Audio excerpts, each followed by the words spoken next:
They're in dire need for a fresh coat of paint. This is Ashley with Watch Mojo, and today we're going to be counting down our picks for the top 20 anime that need a reboot. For this list, we'll be looking at the series that, for one reason or another, are in major need of a do-over and could really benefit from another adaptation. As always, you can catch me on Twitter at AshJBo, so head over there, give me a follow, and let me know which anime list you want to see next. Number 20, Rosario Vampire.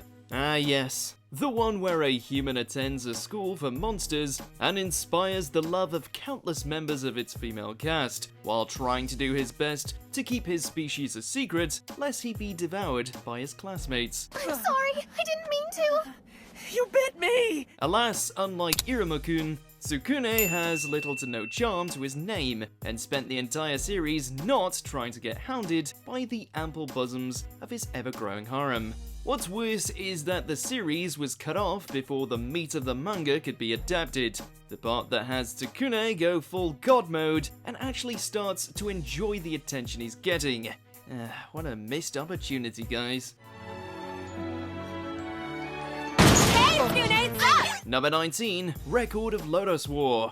A fantasy epic filled with dragons, princes, knights, and that one dark elf you would slay a mind flayer in order to woo. If it's starting to sound like a Dungeons & Dragons campaign, that's because it is. Or at least based on one dude's eccentric experience with a sprinkle of original world building. The premise might sound generic, but there's a solid foundation to its storytelling, to the point we'd like to see this old school quest be given another chance to enchant those who want to see the fate of all decided on luck and the quality of actual loot drops. 俺は自分がやりたいからやってるだけだ。別に無理についてきてくれなくてもいいんだぜ。なんですって? Number 18, Tokyo Ghoul series. Oh, Kaneki. The only thing worse than all that torture you experienced since becoming a half ghoul is what they did to your series. The original adaptation, while a tad tamer compared to the gruesomeness of the manga, was still decent.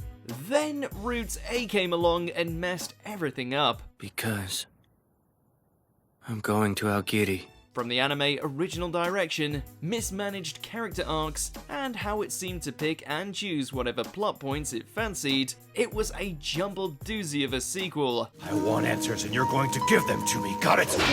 Why? With Ri not helping the matter due to cutting numerous corners, it's high time these ghouls were given the bloody and brutal on-screen treatment that they deserve.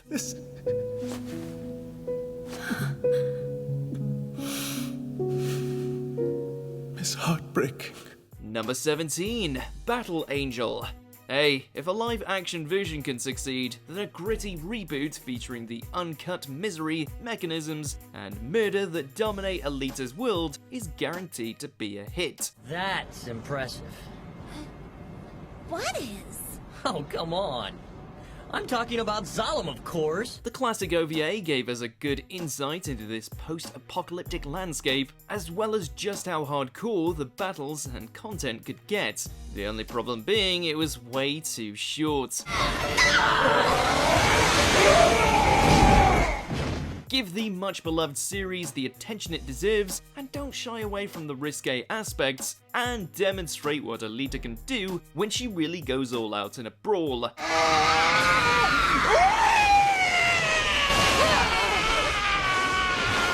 Number 16, Love Hina. You pervert! Put the punches all the way up here! It's one of the earliest harem comedies with a vastly polarized audience, but nonetheless struck a chord in its early days due to its sizzling cast, abundant use of innuendos, and slapstick comedy. Though, compared to some of the trash these days, it's rather tame in how it handles Keitaro's exploits as the new impromptu manager of the female-dominated student apartments. Y'all still breathing, Keitaro? Not bad for a weakling. Given how the genre has taken on a new life with gems such as We Never Learn, perhaps a romantic reboot of a golden oldie like this would make for a nice change of pace. We'll play tennis together and have a great time! And then one day get married! What a wonderful life! Number 15, Eyeshield 21. Possibly the most batshit insane excuse for a sports anime we've ever seen, you can't deny watching the exploits of the Devil Bats wouldn't make for a hell of a ride with updated visuals. 試合中は小早川瀬名の名前は捨てろ。お前のコードネームはアイシールド21! Eyeshield 21? After all, these guys don't so much play American football as they do turn the whole thing into a mad dash complete with the most shonen-inspired techniques ever conceived. Give it a remake with a much higher production rate, and you'll have a Super Bowl that otaku the world over would actually tune into. 捉えた終わりだ抜く Number 14, Pandora Hearts. Both the original series and the manga have a major cult following to their name, which isn't hard to see why, since the premise is essentially what happens when you mix the best shonen cliches with a darker take on Alice in Wonderland. After a young and spoiled noble finds himself plummeted into the alternate world known as the Abyss, his only chance at survival is putting his faith in the wild and deadly chain conveniently named Alice. やっぱりあなたは来てくれた。嬉しい。 There's massive potential for an epic comeback here, what with every isekai under the sun getting adapted. Give the people what they want. さっきから胸騒ぎが収まらない。 Number 13, Slam Dunk. ほらほらほらほら There aren't enough good things that can be said about this giant of a sports anime, especially with how it set the stage for all great basketball-based series to follow in its wake. バスケットはお好きですか？大好きですスポーツマンですから So why does it need a reboot? Time hasn't been the kindest to its animation, with such an uplifting story and a brilliant example of how to make a typical game of shooting hoops feel like the most intense spectacle. Sakuragi's rise from punk to star is well overdue for a second shot.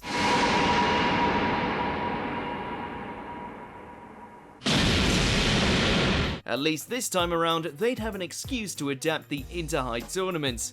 Come on. おい行くぞ全国制覇に Number 12, Violence Jack.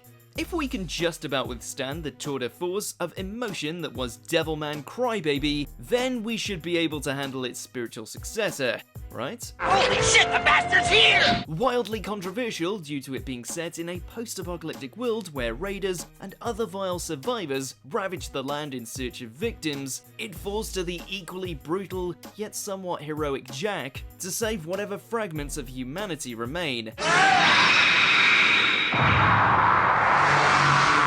As you can guess, the content would be gory and upsetting, but considering how well Crybaby was handled by Masaki Yuasa, a legit adaptation of the manga's work could potentially turn this into something amazing. Give him hell, Jack! Give him hell! Number 11, Fate Stay Night. You know which one we're talking about. I am Saber, your servant. I have come in response to your summons. Whereas Unlimited Blade Works and Heaven's Feel have been given the attention they deserve, the original venture is widely regarded as a choppy mess that doesn't deliver on the fights and is mostly remembered for a terrible CGI dragon and some really, really, really terrible dialogue.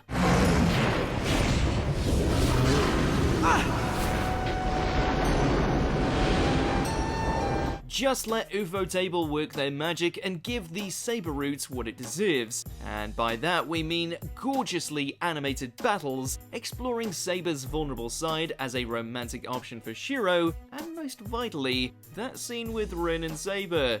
You know the one, don't pretend you don't. If I stop now, then the ritual won't work. This involves you too. Really? Number 10, Soul Eater. 90% of this anime is really good. Your murdering days are done.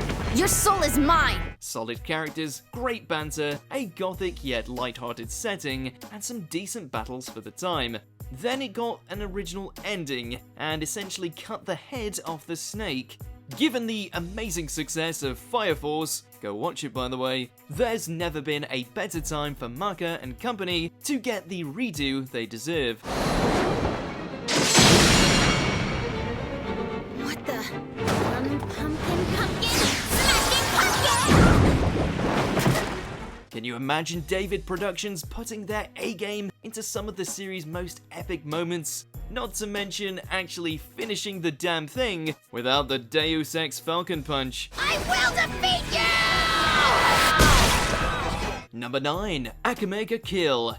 Speaking of anime original endings, while the abundance of character deaths, political strife, and bloody scuffles ensured that this rendition of the dark fantasy series earned plenty of good reception upon release, especially with its psycho ladies, the dismal end that befell the members of the Night Raid were mostly non-canon, especially Tatsumi's nonsensical downfall.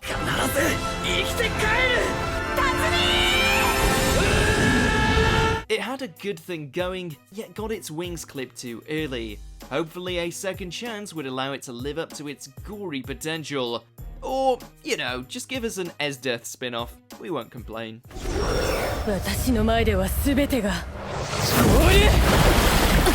Number 8. Disgaea.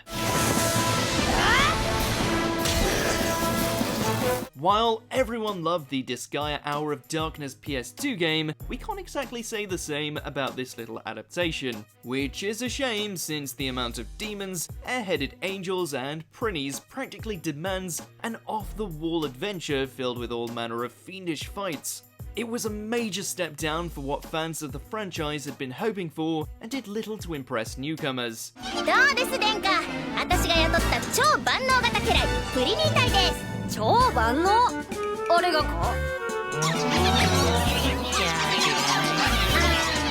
豚たち They radically changed the plot and the order of events. Hence why we need a studio to take the essence of the games and show just how awesome they can be in animated form. Seeing Lahal clean house with slick animation backing him up would make for a hell of a good time, dude. これで良いのであろう Number 7. Rurouni Kenshin. The first 2 seasons of this retro epic are already considered some of the best when it comes to classic samurai action, to the point where we wouldn't change a thing.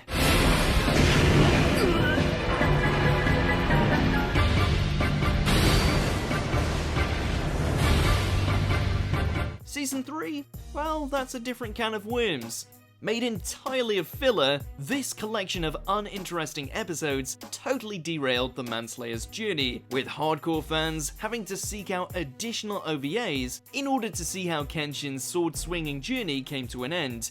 ドリューセ完璧にバカにしてやがるな In other words, give the boy the Inuyasha final act treatment pronto.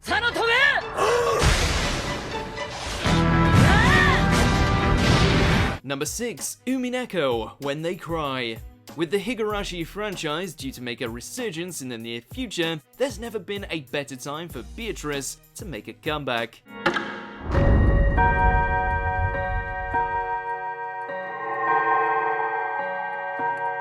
With how royally messed up the visual novel is, there's plenty of potential here to create a legitimately disturbing horror series, just as long as they nail Beatrice's exquisite yet monstrous demeanor. Let's be honest, it's hard to take the original series seriously when it skips out on so much of the gore. And if we adapt the full story, we can finally see some of those action-packed battles in animated form. Number 5. The Flowers of Evil.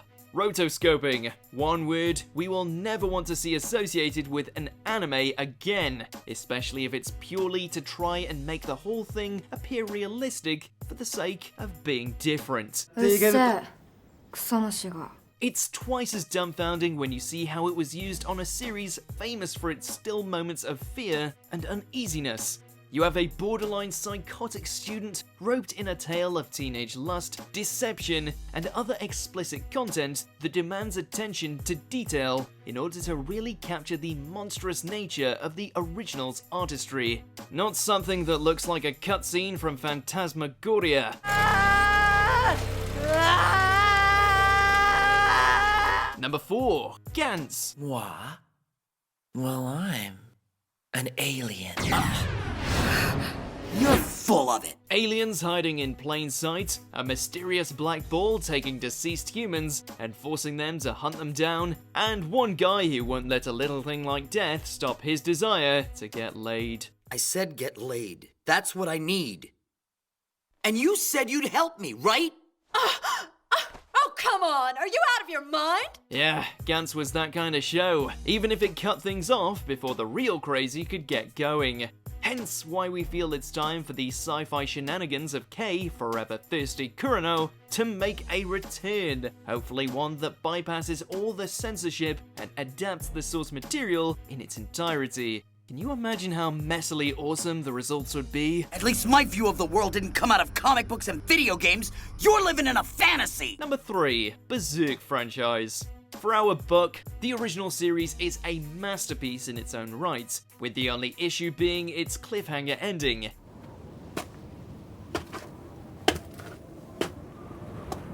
Only to be followed by a sequel full of so much horrendous CGI and ridiculous sound effects that it was borderline nauseating.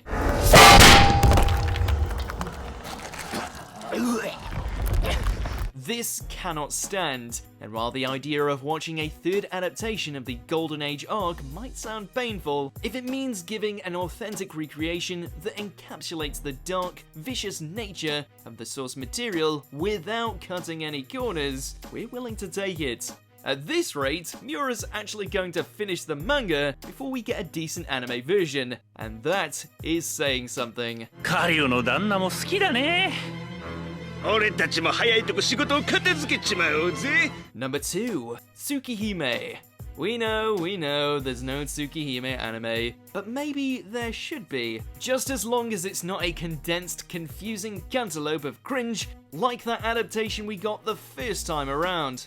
Dear God. Okaeri. Another gem from Type Moon, this visual novel is highly regarded for its take on vampires, its female lead, and how the narrative slowly unfolds into this twisted cluster. それ見せて。ダメだ。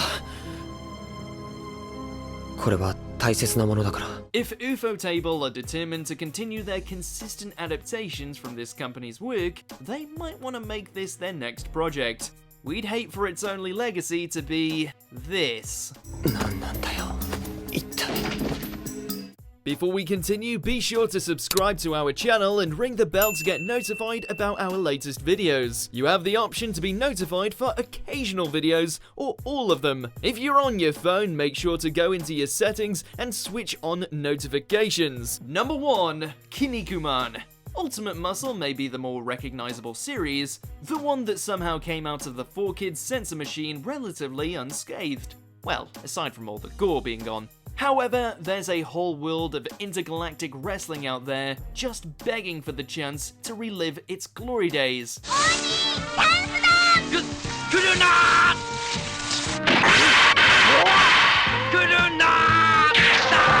King Muscle's battles against the Akame Chojin, his slapstick failures with women, the countless combatants he's faced in the ring. There is a treasure trove of content here you could easily turn into a tournament-heavy anime capable of showing the newcomers what it means to throw down. Or I don't know, just put the original on Netflix or something. I'm begging you, Toei.